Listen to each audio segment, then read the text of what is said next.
Imagine seeing a movie as a child, then being able to score a piece of that legacy as an adult. We're talking to some composers who got to do just that today on the Fly Filmmaking. Welcome to Popcorn Talk, featuring movie discussion, news, and interviews. Popcorn Talk. We talk movies. Welcome back to On the Fly Filmmaking, the show where we talk to filmmakers to learn how they do the things that they do. I've got Leo Birenberg and Zach Robinson, the composers for Cobra Kai, the YouTube original, the YouTube original. Really awesome show. If you guys are new to On the Fly Filmmaking, I'm Marielou Mandl, your host. You can find me all over the internet at Marielou Mandl. If you enjoy watching the show, you can subscribe to Popcorn Talk Network on YouTube to watch it. If you prefer listening, you can download the podcast on iTunes. So, Leo and Zach, thanks for joining me. Thanks for having us. Thanks for having us. Yeah, let everyone know where they can find you guys on the internet. You do. Wow. You can find me on Twitter at Leo Birenberg. Good, okay. I'm on the net, Twitter at Zach Robinson, And Z-A-C-H. No longer 80s dad. No, my old handle was at 80s Dad because I have a music project called DAD, which maybe we'll end up talking about, but I recently switched it to Zach Robinson. It's prime real estate. Yeah. Not a dad. Now I'm not a dad, trying to get ZachRobinson.com, which is proving to be very difficult. Okay. All right, we'll get you there. Thanks. Can you get 80sdad.com? Maybe. Yeah, if you get that, just make that your thing. That just should be a thing. Cool, awesome. So first we want to chat a little bit about your career as composers and how you guys ended up here. So start me at the beginning, Leo. Tried to You hand got that called one out. off, but You got called out.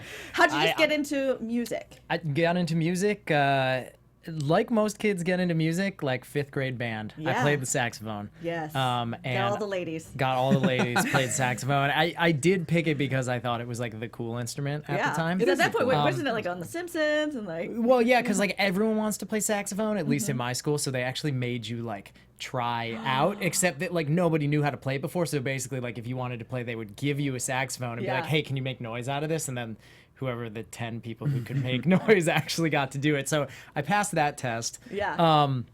I also grew up doing a ton of like musical theater and choir, and quit piano lessons very early.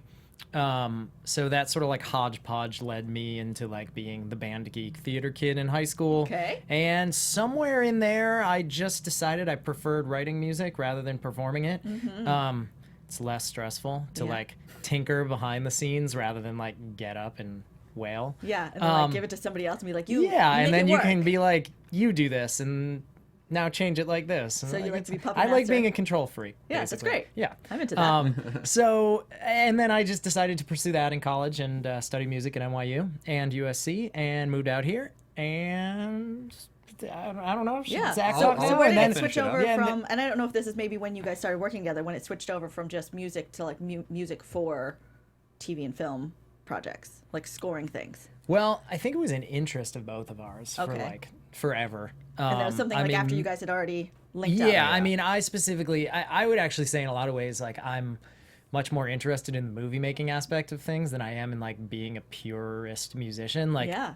I would never like write music in a bubble for Okay. the most Right. part. Like, very rarely do I ever write anything Sure. like that just exists as music. Gotcha. And so very early on, to me, like when I was like 5 years old, like I wanted to be Steven Spielberg and just ran around with a giant like camcorder and made terrible movies. Honestly, not that terrible. At the time, they were quite, I bet you they know, were awesome. using first generation iMovie and like kid pics, like could piece together some pretty awesome special effects. But so to me, like doing scores is kind of like my way of making movies. Gotcha. I'm just like doing it with music as my Totally. camera. We definitely consider that as part of the filmmaking process. So you are filmmakers, and that's why you're here. great. Awesome. Okay, Zach, let's talk about you. I too also made movies. I thought they were I, great. I think it's like a common theme. Yeah. I actually think a lot of Well, people. iMovie was kind of big when we were kind of growing up. too. Yeah, Like, well, because iMovie had just come when out. we were growing up, it was that was it. Yeah. That was It just came out. Yeah, that's like true, it was, right. It was, That's it was true. brand new. It was crazy.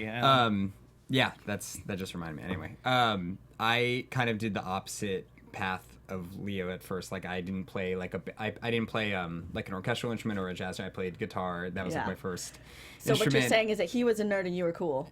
Yeah. Basically. Zach actually got all the Basically. ladies being a high school guitar guy. High school guitar guy, and I was in, you know, the standard high school guitar fare, which is metal bands. Did you win a Battle of the I Bands? did. Well, I didn't win a Battle of the Bands in high school. I won it in college. I won a Battle of the Bands. Ooh. I was in a Dave Matthews cover band. So yeah, the music, started writing music like in high school, mostly for the bands and stuff, and then that kind of got into scoring. I scored the plays in high school, and a lot of the music that I wrote for like these metal bands, it was like video game metal inspired, and it was very like melodic and like cinematic. So that kind of got me into composing, I would say.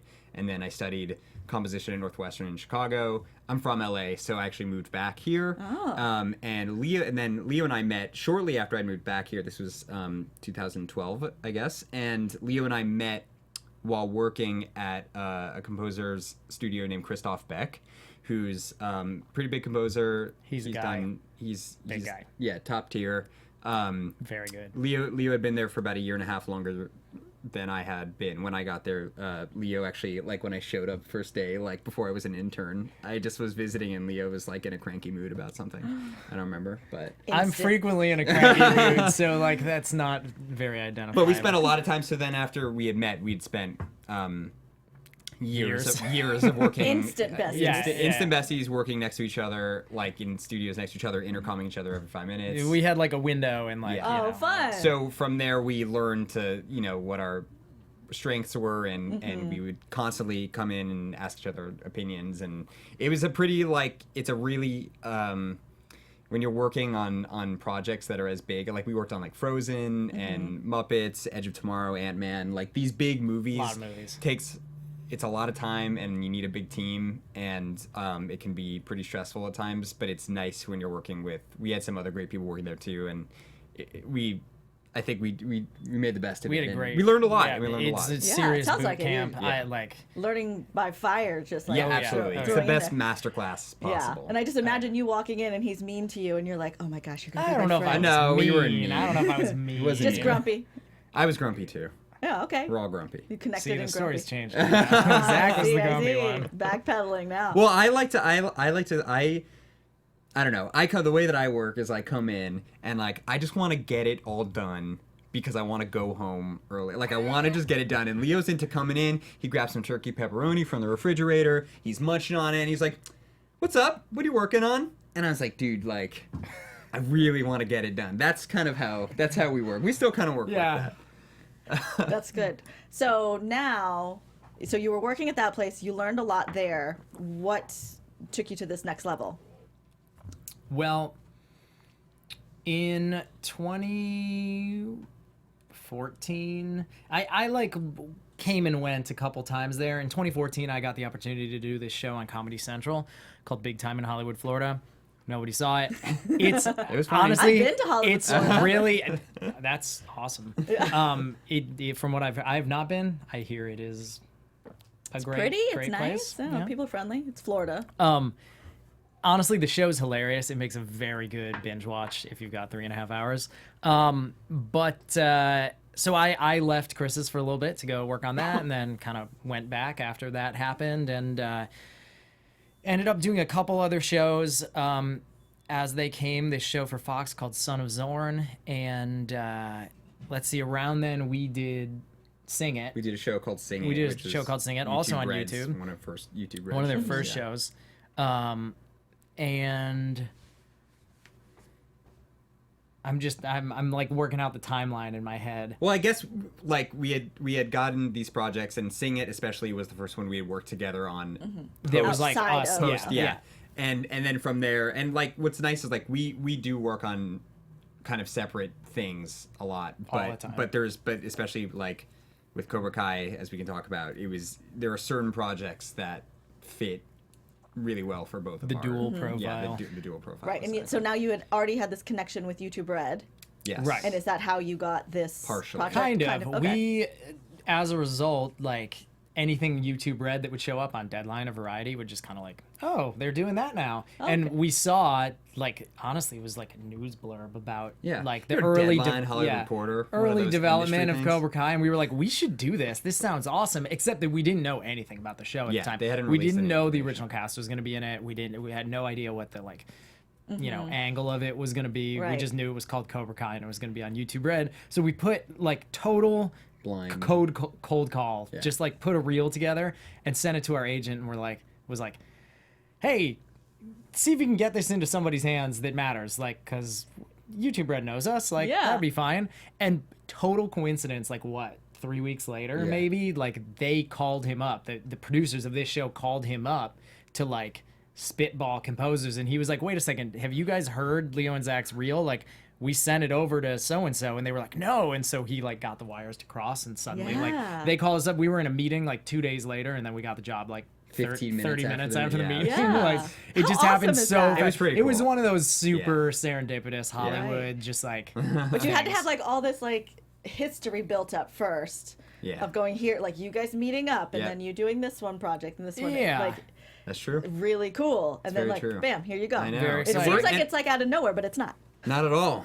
And it worked out, like, I mean, it doesn't often work out where you put together, like, a blind reel and the creators hear it and they say, okay, like, That's how our the hell show. do these guys know what the tone of the show is? And we ended up just, like, clicking really Yeah. well with Josh, John, and Hayden. So that was awesome. Now, was it this reel that you put together? Was it similar to other projects you guys have done before? Well, each reel that we Well- put together is pretty unique. Like, we like Yeah. to, we have fun kind of putting We it together. try It's like to a find mixtape. out. We try to find out as Yeah. much about the project that you're pitching for as possible, Right. and then and here we had nothing to go on, and then you kind of go through all the music you've written. What and we figure did out have what- to go on was basically we decided that it was going to be like there's going to be action in it. So Yeah, we put yeah, like some yeah. action stuff. Yeah, We yeah. didn't know like the tone of the show. And we did figure like there was probably going to be something kind of 80s-ish, right. So like, you know, we had like an 80s training montage to Yeah. throw in there, and some other like synthwave music and like Some hard rock. I hard guess, rock. Yeah, it was like it was a grab bag. Honestly, it wouldn't be too far away from No, that's what's from crazy like about our, it. No, from like the seriously, final it's- album. It's pretty similar. Yeah. I don't know. So what are some of these, before we get into specifically Cobra Kai too deep, some of your other personal projects? So you mentioned Son of Zorn. You also, in the big time in Hollywood, Florida. Yeah. You did Adam Ruins Everything also? I do. They have like an animated spin-off of that show, and I do the animated version. Nice. I love that show. Yeah, it is so very, much. very funny. Awesome. And then what is your project? Is it DAD or just DAD? DAD. Hence the 80s dad, but it's actually pronounced DAD. Okay. That's a project that I started like 10 years ago.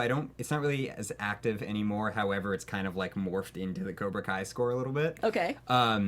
But I started it back in college, and it's kind of like it's 80s inspired kind of synth music, very cheesy, kind of corny. Like if you've seen Drive, Yeah. like that's kind of the Feels like that. It feels like that. I think Which it's I more loved. like feel good. It's more, Drive. yeah, but and But I not had as dark, right? It's like main, like There's there's some dark- post drive. There's some dark- dark stuff. yeah, Yeah, there's some there's like post.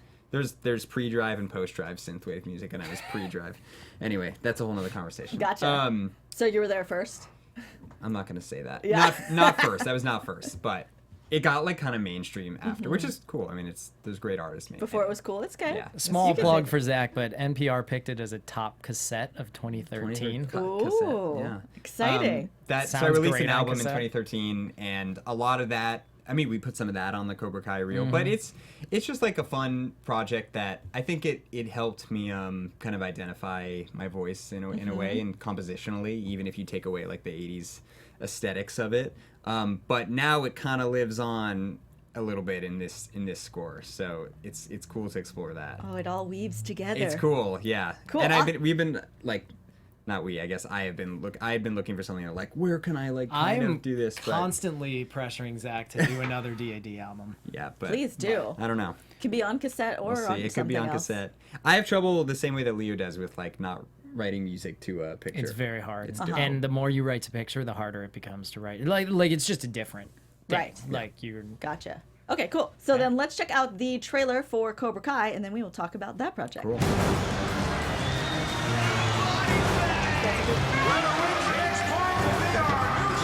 This is talking about. Yeah. She brought up big time.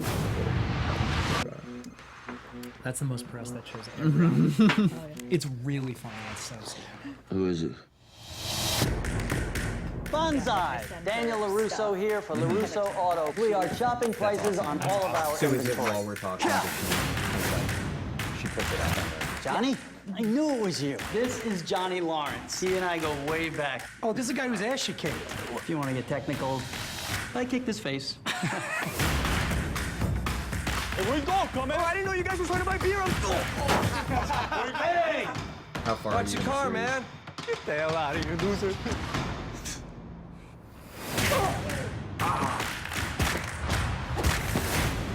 Was that like Taekwondo or something? It's karate.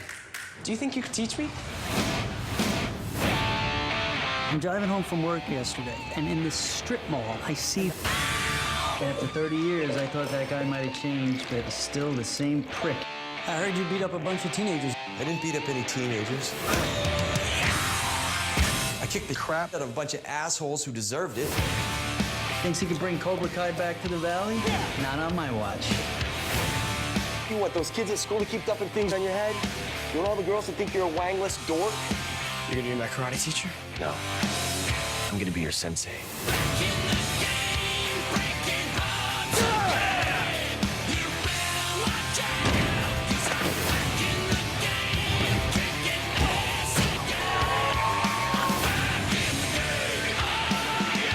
I'm gonna teach you the style of karate that was taught to me.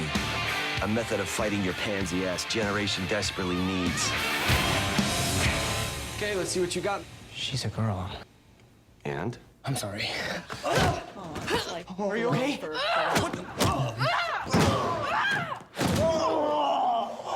Girl's a natural cobra. Johnny, you and I, we aren't done.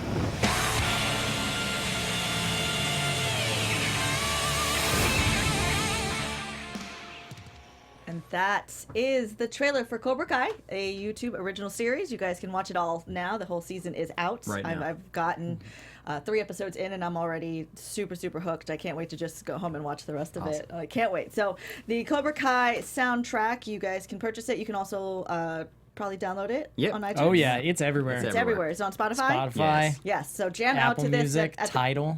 Tidal even. Oh yeah, Yeah. all of them. Beyonce has listened to your album. That's true. She listens Yes. to everything that goes on there. Yes, it's quality just- control. She has to actually. approve it. And the song we used at the beginning of the episode is King Cobra, which is a really badass song. So I can't wait to listen to this and jam out in my car. Thanks. Yeah, it's a good car jam. It seems like it's a good car jam, so I'm excited about that. So with Cobra Kai, you guys just heard a concept. You created this reel, then you get the project. Are you scoring before you get it, or did they film it all and then give it to you to score? We'd gotten the scripts pretty early because Mm-hmm. we had gotten hired really early. Normally, composers get hired kind of once it's been Right shot before or post. right. Yeah, we've heard it both Basically, ways. the late Yeah. a lot most of the time it's like the latest possible time, and they're like, "We need a composer, and it's done in 2 weeks. Like we need it." But this was nice because we were on relatively early. we were on relatively early. We were on like before they even started shooting. But we did not start writing music until they were done shooting, or almost entirely done shooting, and we had picture in our Yeah. hands. But the process on the first episode was a lot longer than the rest of them, so relatively early in the post process we got started it was on, nice. on writing. It was good to have, like, when you're first episode of a new series, it's going to take a while to get the music, and like it was nice that we had a little extra time after being hired to ruminate on a bunch of different ideas and send it back and forth with the creators, and then, you know, once you get in the groove, like after, you know, maybe 2 or 3 episodes, then you've got your identity of the show. And especially now, like, jumping back into season 2 is going to be nice because we've got a whole season's worth of material that we can build off of, and themes and things like that. But the first episode is always the hardest one. Yeah, because you're just creating a whole base level for what the whole project's going to be. It's like the same way that, like, in a pilot episode, it's all exposition, like same musically. Like we've got to establish everying musically. Right, and then you have different themes for all the characters. We have a lot of themes in this show. A lot of themes. Yeah, Any I mean, favorites? Oh man, I like that's all like of them. picking children. I honestly like all of Oh, them. my baby. Yeah. Yeah, I don't know if I have a favorite. We could just like talk through kind of like Yeah. where they are. I mean, going are back they- to this first episode, like the first real thing we wrote is like Johnny's kind of home base adult Right. 34 years later sound, which on the album is a track called Ace Degenerate. That was the title of the pilot. Of Yes. the first episode. Yes, title of the pilot. And that was interesting because we needed something that sort of implied not like negativity, but kind of a, Down on your luck. yeah, life didn't quite go as you planned type of thing. But we wanted it to have like a masculine sound to it, so we ended up putting the melody on electric bass, but like played up high. And we wanted it to sound contemporary, you know, while still being like a rock track, more or less. And they didn't want it to sound like melancholy. So Yeah. this was a tough one. Yeah, like, it was. to get the tone of it. But it's great because we ended up with this melody, which we both like a lot, and we found a lot of ways to use it throughout the season in different moments of triumph and defeat. Yeah. Yeah, and I thought it was a really great way of opening it because like the episode opens up with some like we're catching up Totally. with what's happened with these characters' lives. We come it's right the first out, piece of score right of the after. year. Yeah, it's the first piece of score, and it's like right after the original Yeah. footage. And who else? We got themes for. So basically, what we've been talking about, kind of when we talk about the score, is like our 3 score worlds. Yeah, we've kind of divided it into three parts. And the Gaul first is divided into 3 parts. First is like Johnny's score, as Leo was talking about, which is also it's that theme that's in Ace Degenerate, but a lot of it is also scored with the way that he hears himself, which is like just total 80s hair metal badassery, like that instrumentation. So there's tracks like on the album like Strike First, King Cobra, the track that we opened up with, like those types of things. What was the other one you said? Oh, I was agreeing with King Cobra. Oh yeah. So like it's also fun because I don't think there's been like a hair metal score No. of anything like honestly, that. early on, one thing I remember us discussing, I can't remember if I feel like we haven't said this to anybody recently, but like we were talking about Stranger Things going into it, which was like a very different kind of 80s thing, and we were kind of like what they did in Stranger Things was do like an authentic replication of a certain kind of 80s score, and we wanted to do that for a very different kind of 80s score. Right. It's like not a bad approach. It worked for them, and it really sets the tone. Even though this is in modern day, Right. you're seeing he's trapped back there. he's trapped. Yeah, exactly. Yeah. Right. And so is, and also, you know, Daniel in a way is also trapped, which leads nicely into the our, other score world. The second region of Gaul, which is sorry, I'm in a weird place. Daniel's sound, you know, the Mr. Miyagi legacy, Miyagi-Do, which is what he ends up calling his sort of private karate school for himself. And for that, you know, it's a totally different palette. It's a lot of orchestra, a lot of Japanese influences, a lot of Japanese flutes. I'm a big flute guy. Flutist. Japanese percussion, although that's kind of littered throughout. And, you know, some of that palette we kind of took listening to the original movies, which have a very sweeping orchestral score to them. What's a good track for that? Illustrates She's that. actually playing one Is this right now. one? Yeah, what- Miyagi-Do, I think. Is this Miyagi-Do? Miyagi-Do? Yeah. Yeah, it's a good one. Yeah. Miyagi Memories is also in that world. Yeah. It's good. So that's That- like pulling a little bit from the original movie. Totally. Yeah, And at least in terms of like the color palette, like this kind of Right. orchestra and Japanese sound, and then it was on us to again make it sound like something they would have lived with a character for the last 34 years, and like what does that sound like now? Right. Like what does the, you know, Right. using that palette sound like now? Yeah. And there were a few times where we actually used some of the Bill Conti material In very sneaky ways. in sneaky Never, like- ways, and in very specific parts where the showrunners really wanted to connect it to the original movies. And I think that, like we did not use a ton of Bill Conti, Almost none, And I think it was actually. nice because we treated the music was kind of the way that they treated the show. Like there's, you know, yes, there's nostalgia, and yes, but it's something new, and it's like a different tone, and we're approaching it differently. But it's okay to have a nod every once in a while, and if you keep it, you know, more subtle and nuanced, it makes it so much more impactful than just kind of like every time there's a Miyagi mention, you hear like dum dum dum dum. It's like we don't need that. Yeah. I thought that a lot of that stuff was treated very well and respectfully, both musically and on screen, with the little nods of Totally. like, yes, we do realize we're in the same world, Right. but this is a different Right. story. It's a Right. different viewpoint. It's an aged universe. Absolutely. Yeah. And yeah, that's a good way to put it. And we have also the last one, which is like the new Cobra Kai music, which Slither is Miguel's training montage in episode 5. That's a very good. that's kind of the new Cobra Kai sound, which is this is kind of where the DAD influence comes in a little bit. It's very, very 80s influence, but A lot of contemporary. Some of the tracks have some really contemporary, like EDM elements Yeah, in them exactly. too, because it's a younger generation, Right. and it's not just 80s. yeah, it's sort of like taking some of these other sound worlds we've described and kind of translating them for the new generation by adding like more Right. contemporary elements and more Right. synthesizers and yeah, And more or there's less, and there's a legacy, like you've talked about this too, is there's a legacy of not just the score, but the most recognizable songs from Karate Kid are like You're the Best Around and Young Hearts and yeah.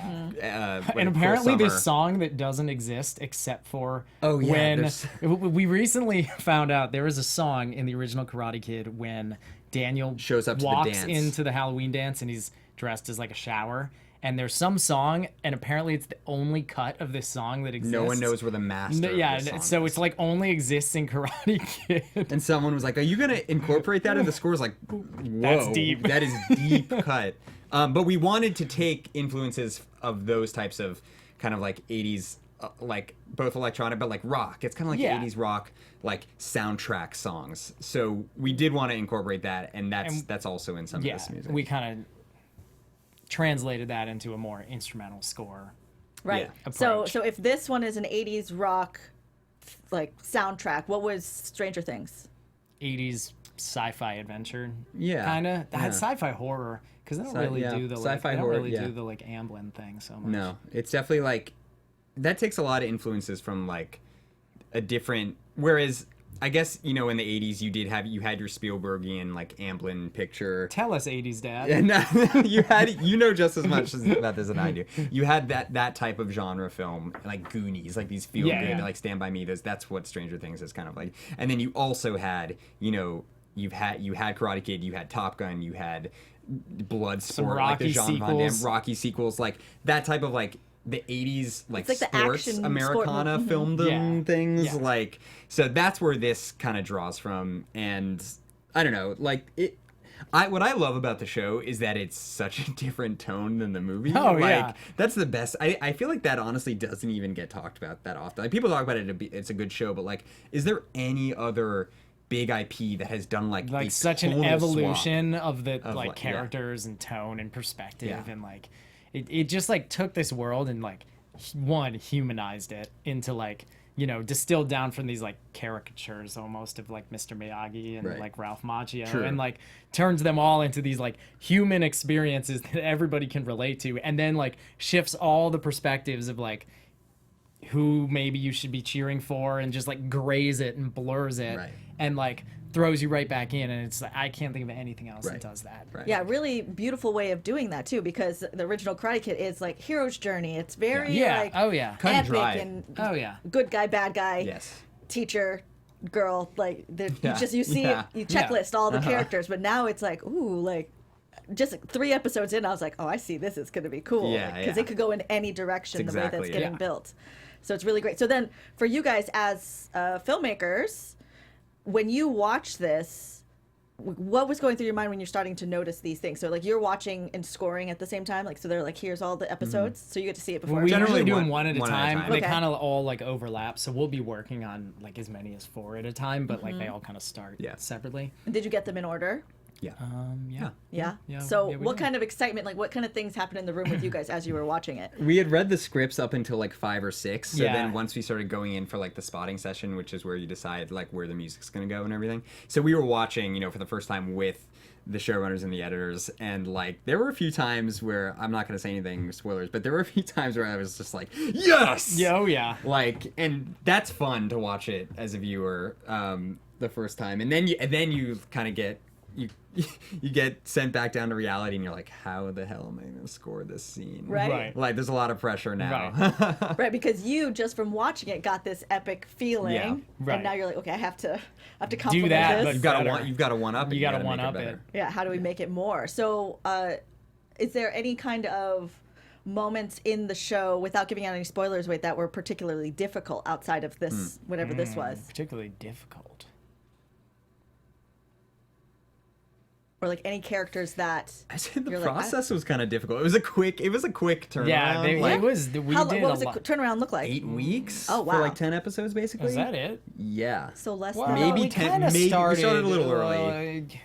Depends how you count, like the first episode, because that was kind of its own little Right. process, and then I'm not counting it. Okay. So just 2 through 10 was 9 8 weeks. to 8 9 to weeks. 8 to 10. So we were doing. There were a few episodes that was like there were 4 episodes in 2 weeks. Like that's it was. That's it was really tough. fast, It was even for tough. TV. Yeah. Like, Yeah. It was But in terms really, of like, really fast.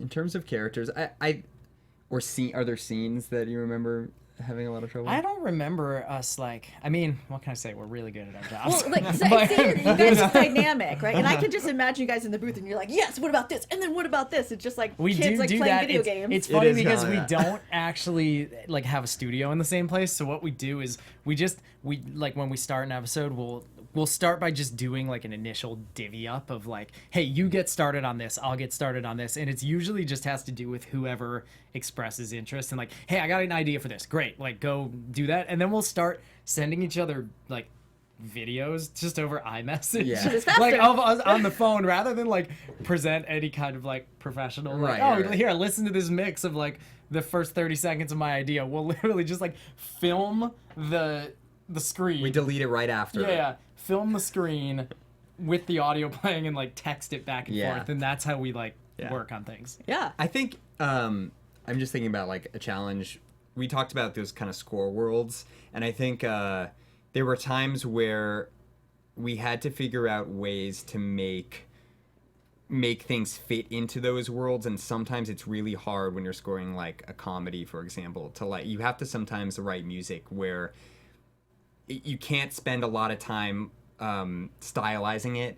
Sometimes you just need to put some music behind a scene that's just gonna get a scene done, like that's gonna contribute to what they need to happen. And it, you know, some of that stuff Some- didn't some necessarily make the talking album. music. Exactly, Some talk- talking music, things like that. And like there were some, we had to be cognizant of that type of score and where that was gonna fit in. And like, you know, it's got the score has a personality. We need to keep it there. And you know, I think we did that to the best of our abilities, and I think there were a few outliners where like for anyone who's like a big film scoring fan, we're talking like the shaker cues. yeah, we call them shaker cues, which is like someone. It's just like people talking, and you just gotta fill the space up with some music, and shaker kind of does that. Exactly.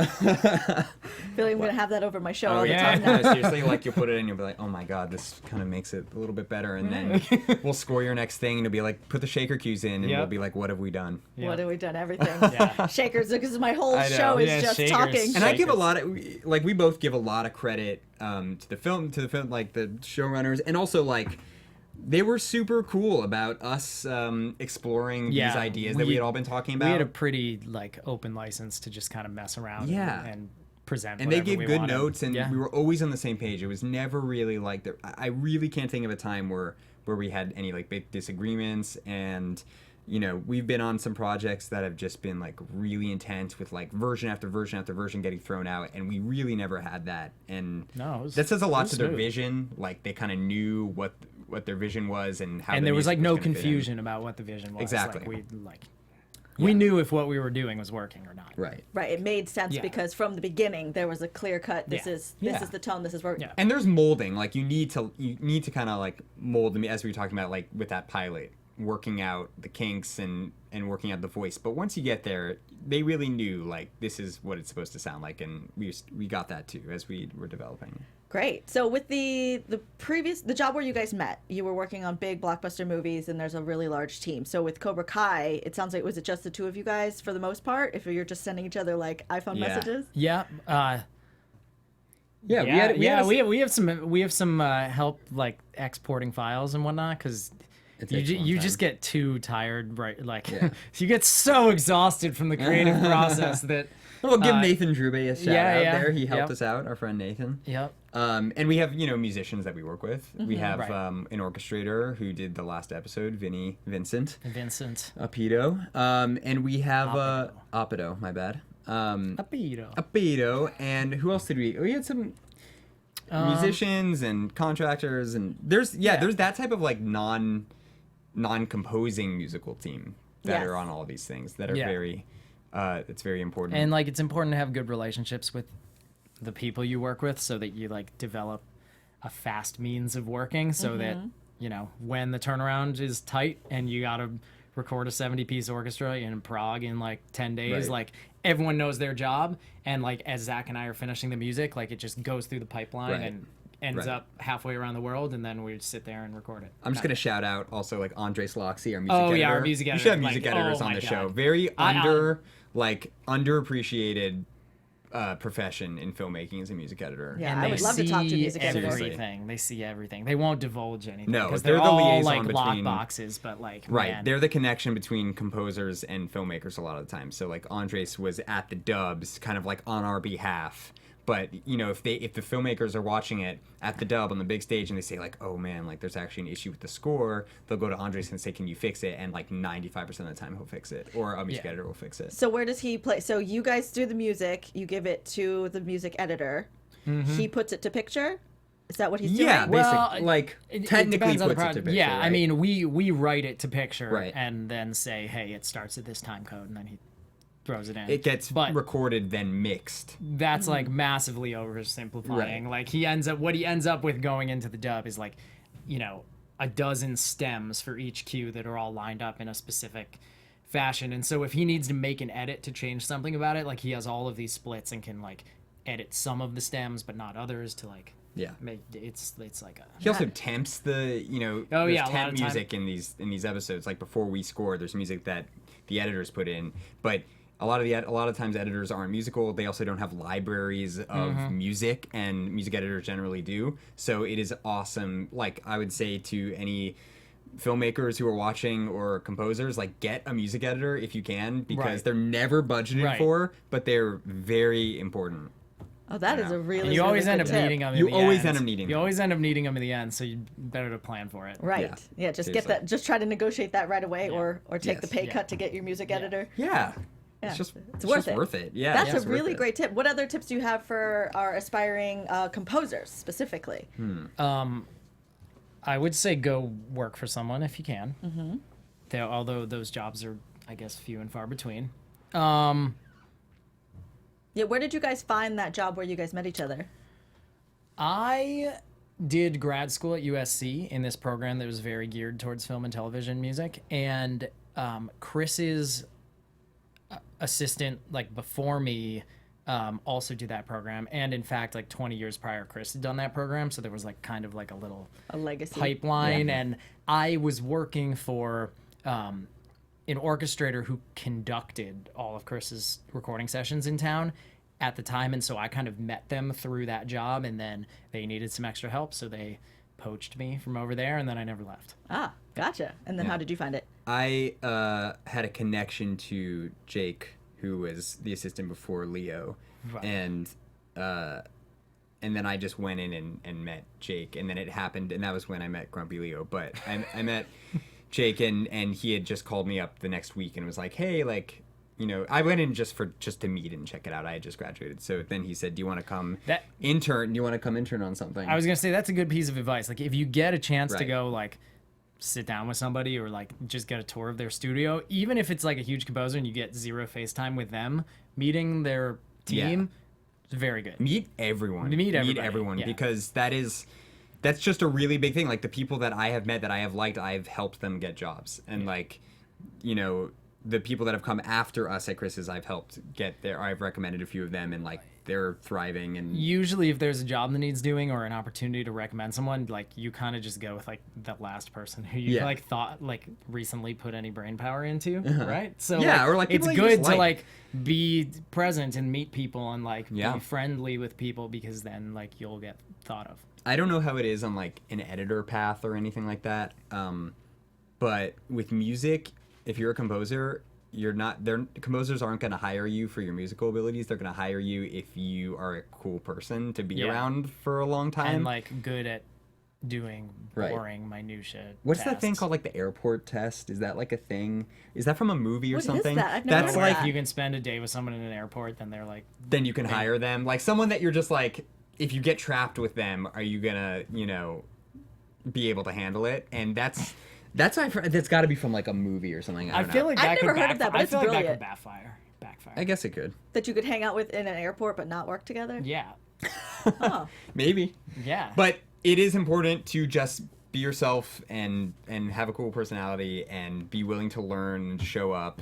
And then, you know, when you're in a position, when you get to, maybe you're not necessarily writing for somebody, but put yourself in a position where You're indispensable. You're indispensable.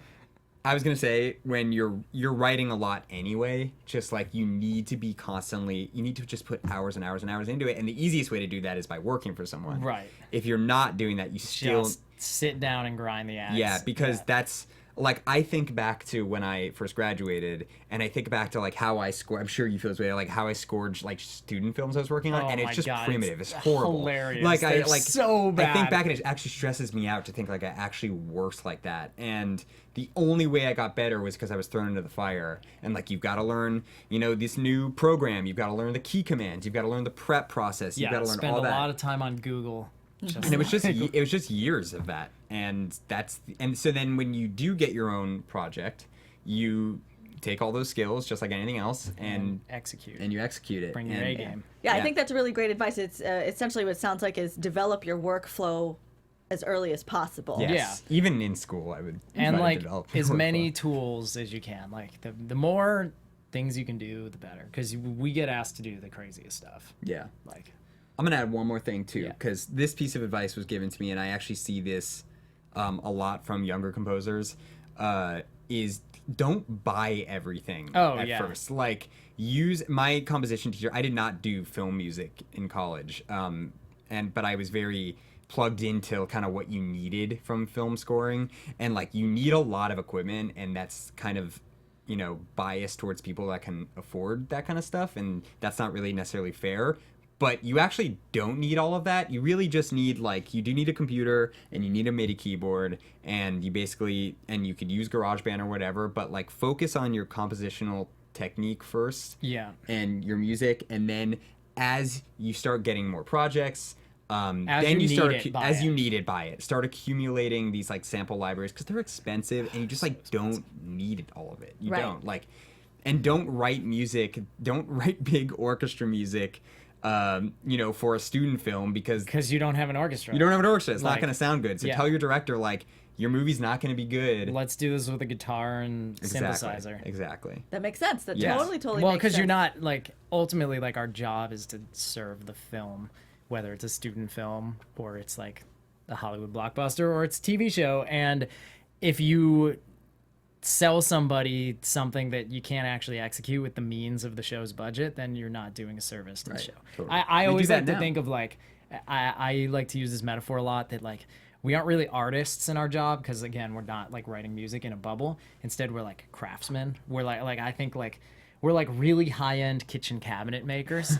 Like there's a kitchen that already exists, and they're coming to us and saying like, we need cabinets. They need to be built really well because we want them to last for the lifetime of this house. And you know, we don't want them to look like IKEA cabinets, which are perfectly nice for some things, but like these are custom cabinets, and they might have some like weird bends in the kitchen where they need some like custom sizes for the corners, and That's a so it's great like man. I've it's never heard all really I use this never all heard the it. time, and so like we are building something with artistic skills, but ultimately like it's a piece of craft for like a client that is like a thing that gets used. Yeah, you're being built into something else. Yeah. That you're having to like appease your client. You want to make sure that you're right tone for them, so you guys can juke and jive and be like, oh, you didn't like this cover for the cabinet? I got a different one Well, for yeah, you. and I love that because I don't get that. If I make cabinets in like the wrong size for the wrong places in the kitchen with the wrong wood, just because I like felt like it, or just because I like really wanted to work with maple wood today, even though like they live in a birch forest, like why I should be fired? Like it's absurd. So True. Yeah. All right. Good. Well, Yeah. that's fabulous Yeah. advice, and I've said this to a few of our composers that come in because I like am new to understanding music. I'm trying to stop saying I don't get music because I did for a long time. It's like, so I'm new to understanding it. Sure. Like I can see it or I can hear it when it's on, but if you gave me a scene, I'm like, I don't know, something like this, like. I wouldn't know what to right. make, how to and make it. Most directors are like that too. Like that's Yeah, we spend almost no time actually talking about music. It's all about Like- feeling and emotion and tone, and you and just like say colors and like Exactly.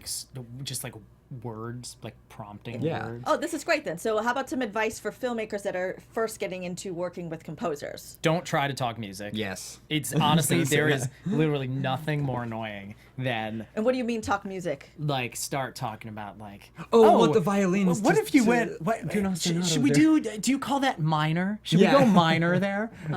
Or like even more than that, which is a bit of like that's kind of like the person who's like playing like I don't know what I'm talking about. Like just embrace that. Then there's also like the person who like has a musical background but like and tries to like do the composing for you a little bit. Yeah. Like Just talk about how you're feeling. yeah. Like if you Just say talk about, I like, want, the motivation of the characters and how you're feeling. and if someone doesn't, if a composer comes back to you and it's not right, say, this is what this music is making me feel. Like for example, the music you gave me makes me feel kind of anxious, but what I actually want to feel is really happy. Interesting. Exactly. Great. So talking and communicating in feelings, because Right. that is the through line between the visual and the audio, Yeah. is the feeling. Right. And composers can, that's how we, interpret that. We say like we're scoring, we're scoring a scene based on the tone of the scene. And like, I'm sure you've seen that, like a lot of people have seen this like common exercise of like taking one scene and scoring it one way and then scoring it another way. And it can, if you score the Shining trailer is different when you put Peter Gabriel music behind it than it is when you put like some Penderecki. exactly when you Yeah. put like the score to it, the scary score. So we're used to talking about emotion. That's like how we do it, and that's definitely what we just tell directors and Yeah. filmmakers. That is Yeah. fabulous advice. Yeah. So thank you so much. Great. We've got stuff for composers. We got stuff Yeah. for Oh, yeah. the directors to Yeah. work with composers. So lovely stuff. You guys make sure you check out Cobra Kai on YouTube, and you can check out the soundtrack, this awesome badass soundtrack that I can't wait to listen to in the car. Everywhere you can find music, Spotify, iTunes, Target. I don't Is it know at if it's at Target? Target. No? That'd be cool. I have no idea. I don't think so. That'd But be it awesome. actually Maybe I'll just put the this in physical Target. release is from La La Land Records, Okay. who is an amazing label that does a lot of soundtracks, and yeah. Yeah. Oh, they're playing right now. They're Oh, yeah. playing Sensei Sam. Oh. There's a few Bonus tracks. track. Bonus tracks. We have 9 bonus tracks on the CD That are not part of the that are show. not on the. They're No, not they on are the part of the digital show. release. They're not on the digital. Cool. So if you want it, gotta Gotta buy go it. buy the hard copy. Yep. Awesome. And you gotta go find a CD player. Yeah, the car's good. You can go, Your car's good. Remember awesome. Cars CD? Honestly, CDs sound good. They sound great. Like if Yes. you compare listening to the CD to Spotify, CD Good. sounds better. All right, I can't wait. Thank Thank you you. so much, Leo and Zach. Let them know where they can find you on the internet. At Leo Birenberg, At Zach Robinson with an H. leobirenberg.com. Nice. ZachRobinsonmusic.com. Okay, we got all the websites. Yeah. Good. All right, and then I'm Our Marielou website guy. Mandl. We will catch you next time on the Fly Filmmaking. You can find me all over the internet at Marielou Mandl. We'll catch you next time. Thank you. Thank you. From producers Maria Menounos, Kevin Undergaro, Phil Svitek, and the entire Popcorn Talk Network, we would like to thank you for tuning in. For questions or comments, be sure to visit popcorntalk.com. I'm Sir Richard Wentworth, and this has been a presentation of the Popcorn Talk Network. The views expressed herein are those of the hosts only and do not necessarily reflect the views of the Popcorn Talk Network or its owners or principals.